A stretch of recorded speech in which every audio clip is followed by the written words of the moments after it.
Hello दोस्तों, नमस्कार। मैं आरती शुक्ला आप सभी के बीच एक प्यारा सा कल सा गोठा गीत लेके आए हंसी मजाक का। आप लोग जरूर सुनना और कमेंट में बताना मेरे गीत कैसे। मेरे चैनल को आप लोग सपोर्ट करना प्लीज़ दोस्तों।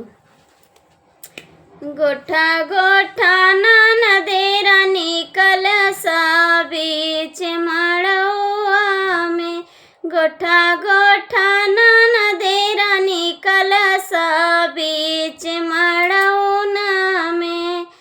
कलसा गोठाई नंदी कंगना मांगई, कलसा गोठाई नंदी कंगना मांगई। दिया बई सुंदरा समेत बीच मड़ौआ में, दिया बई सुंदरा समेत बीच मड़ौआ में।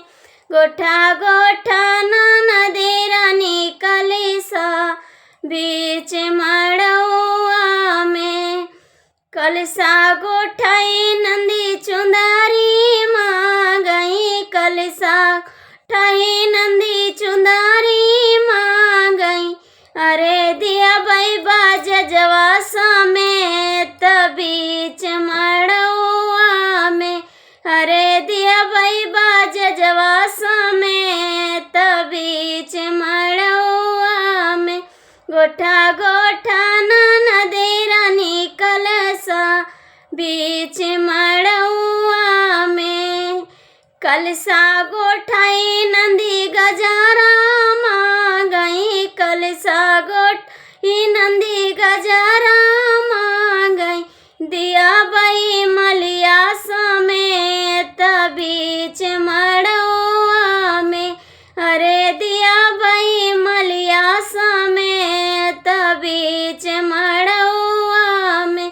गोठा गोठा ननदेरा निकल सा बीच मड़ौआ में। कलसा गोठाई नंदी भाई से मांगई, कलसा गोठाई नंदी भाई से मांगई। अरे दिया बई पड़ौआ समेत बीच मड़ौआ में, अरे दिया बई पड़ौआ समेत बीच मड़ौआ में।